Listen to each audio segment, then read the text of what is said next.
Thanks for watching. If you enjoyed this video, please hit the subscribe button and ring the notification bell so you never miss an update. Leave a comment below to help grow the channel, and don't forget to smash the like button. Homework Lesson 108.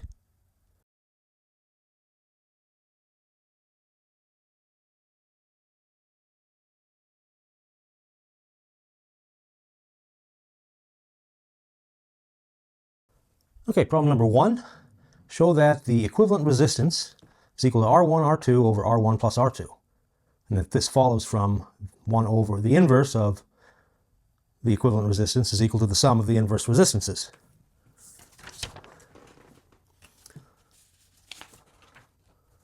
This is a fairly simple procedure of just simply finding a common denominator for these two fractions. So obviously we'll give it a common denominator of R1 times R2. So we end up getting R2 over R1 R2 plus R1 over R1 R2. And that is just equal to R1 plus R2 over R1 R2.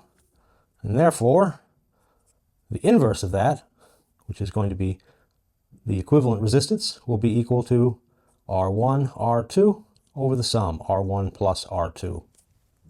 Oh, and almost forgot the second part of this problem, which is to find an equivalent expression for the sum of three resistors.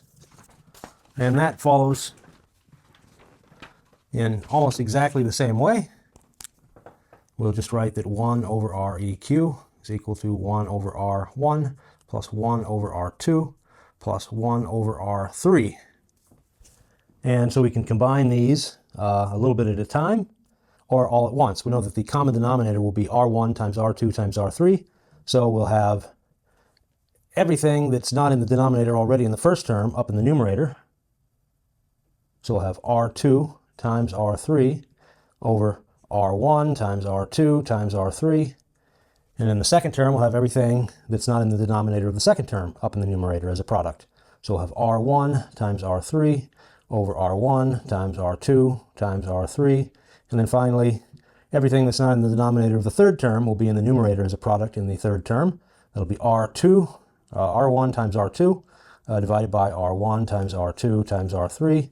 And that we can, since these all have the same denominator, we could write it over a single denominator and then just simply invert it to get that the equivalent resistance is equal to, well, I guess you could order it however you wanted to, but we'll just do it like this. R2, R3 plus R1, R3 plus R1, R2, all divided by R1 times R2 times R3.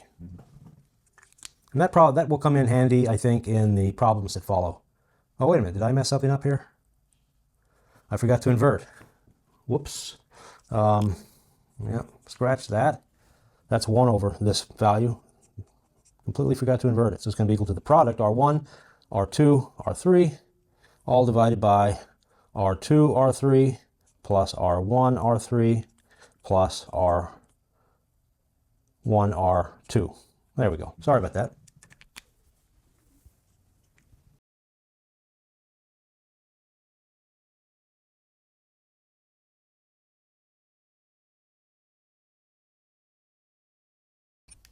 Okay, problem number 2. Find the equivalent resistance between points A and B in the figures below. All right, so we'll take these one figure at a time.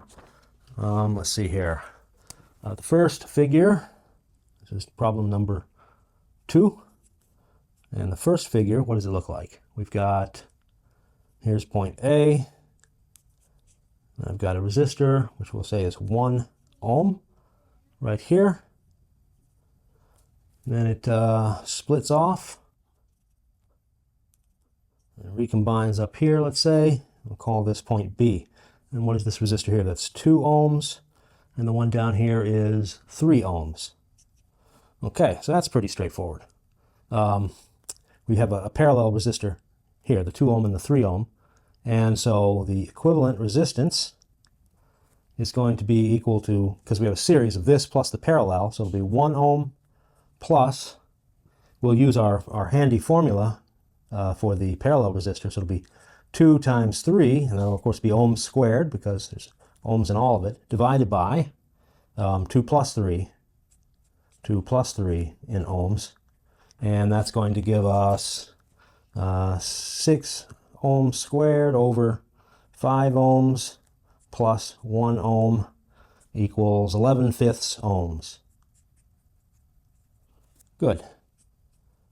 Figure number 2 is, point A is here, and we split off into, looks like 3 branches. And point B is over here. And what do we have? We have 8 ohms, 4 ohms, and 2 ohms. So 8, 4, and 2. This time we'll use the formula that we got at the end of problem number 1.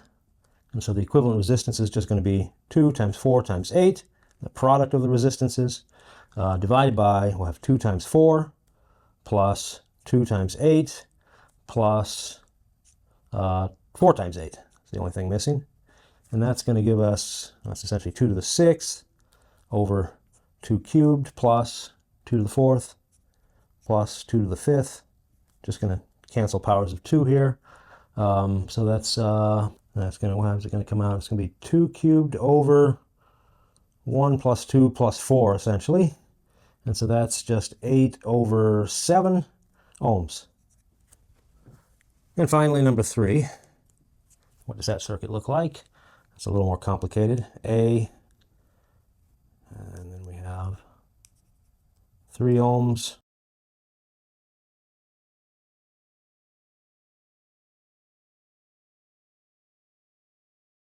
This last one is ½ ohm as well. Okay, so let's do the lower arm. So we'll have lower arm. We'll call it R prime. R prime equals 4 times 2. I'm just going to leave the units off, over 4 plus 2 plus 1/2. And that is going to equal, is it a half? Or is that a sixth? Oh, I think that's a sixth. This is supposed to be a sixth. Yeah, okay. All right, so back to the lower arm. Yeah, so it's 8/6 plus 1/6. That's going to be 9/6 or 3/2. And of course, ohms. And then we've got the, well, now we'll combine the two. And so we'll get the equivalent resistance is going to be equal to, we'll have the 3/2 ohms. I wasn't writing the units before, so I shouldn't write them now. 3/2 plus the 1/2 ohm times R prime. That's the product of the two. Divided by 3/2 plus 1/2 plus R prime. And that equals 2 times 3 over 2 divided by 2 plus 3 over 2. And that equals 3 over, which equals 6/7 ohms.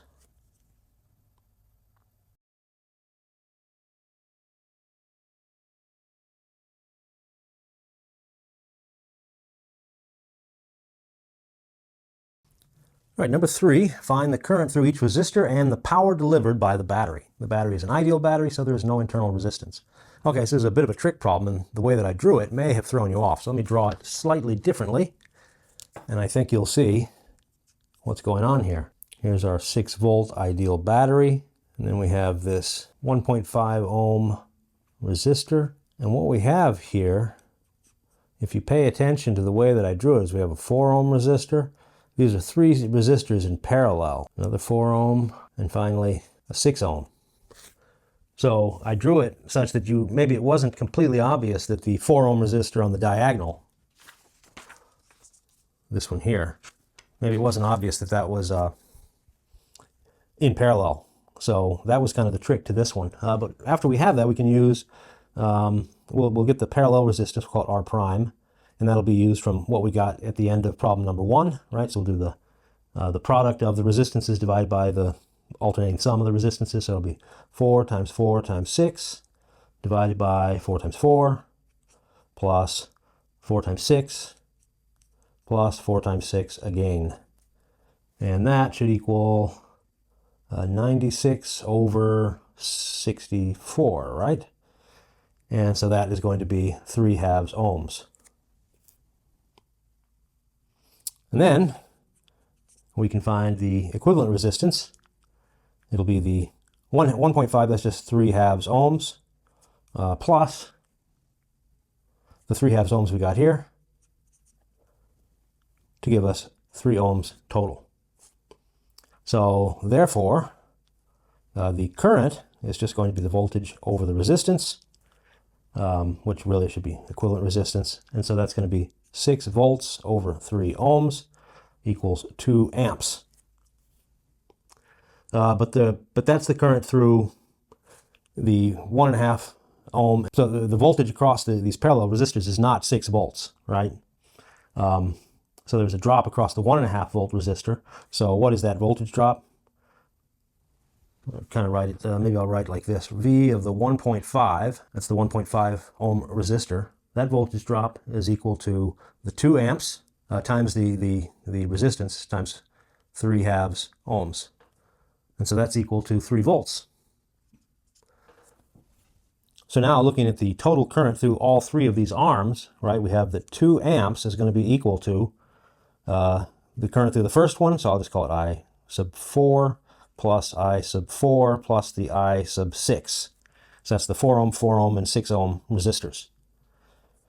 And that will be, let's see, we'll have 3 volts, because that's the voltage across it, divided by the resistance, 4 ohms, plus 3 volts over 4 ohms, plus 3 volts over 6 ohms. And so you can see individually what these currents are through these parts. So that's going to be 3/4 amps plus 3/4 amps plus 1/2 amp. And so now this is the 6 ohm resistor. This is the 2 4 ohm resistors. And so that's it.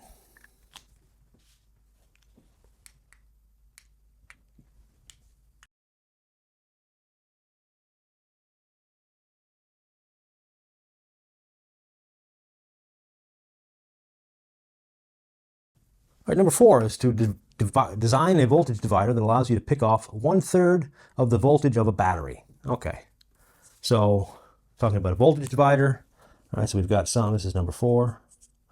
We've got some voltage like this, and we'll have a, call it R1, I guess, R1, and then we'll have an R2. And so we want to choose these voltages, or these resistances, such that somewhere we can pick off 1/3 of the voltage of this battery. So you might recall that the across the first resistor, voltage across that's if I connected here and here, say, so this point and this point, what would the voltage drop be? Well, it's going to be the current times the resistance, which we can rewrite as R1 over R1 plus R2 times the voltage. And so this is our voltage divider equation we got in lecture. Now we just have to choose R1 and R2 such that we get a fraction of 1/3. So if we simply choose R1 to be equal to 1 ohm and R2 to be equal to 2 ohms, then 1 plus 2 is 3. So we get 1 over 3, or 1/3 of the voltage. So pretty straightforward. Also, if you were to go across, connect across the second resistor, you'd get 2/3 of the battery voltage.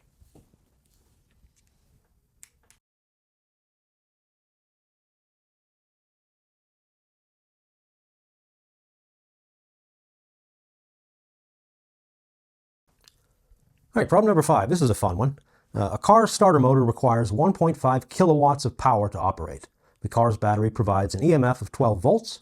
The total resistance of the circuit, internal resistance of the battery, cables, connections, and starter motor, is 0.02 ohms.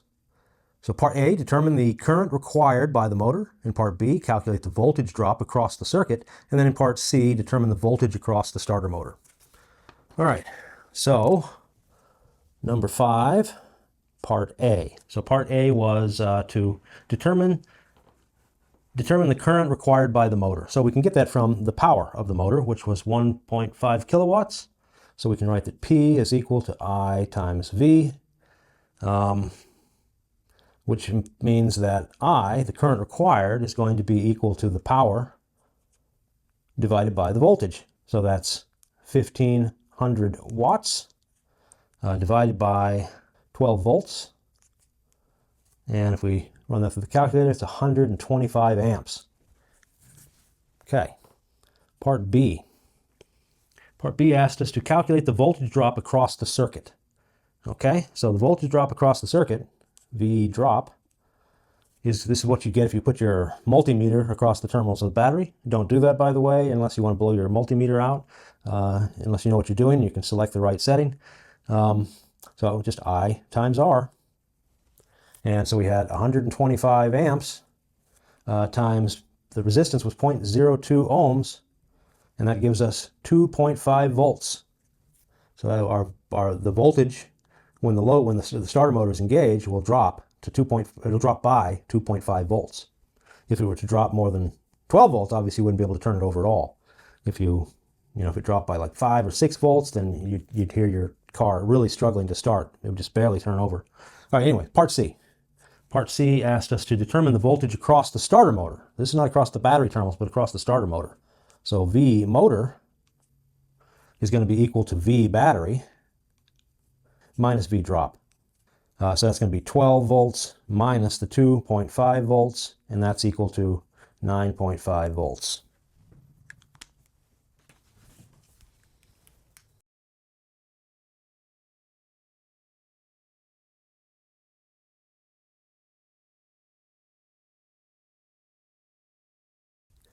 Okay, number 6 is consider a real battery with EMF, just E, internal resistance little r. What load, external resistance big R, should be attached to maximize joule heating, that is power.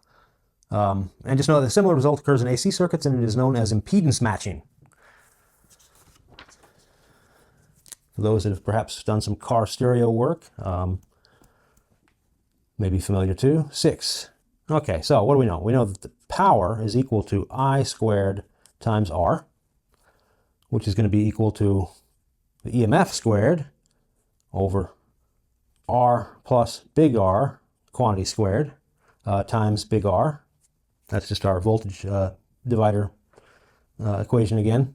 And what we want is we want dP dR to be equal to 0. This is just a little calculus problem.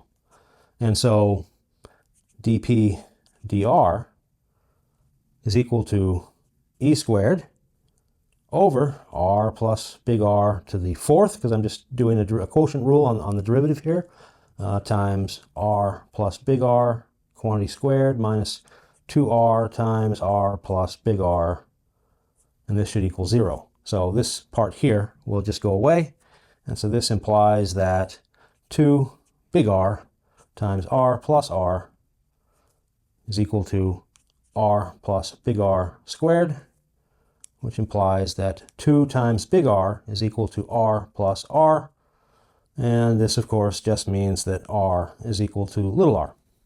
And so that's how you would impedance match or maximize the joule heating in a load, by matching the load impedance or resistance to the internal resistance of the battery.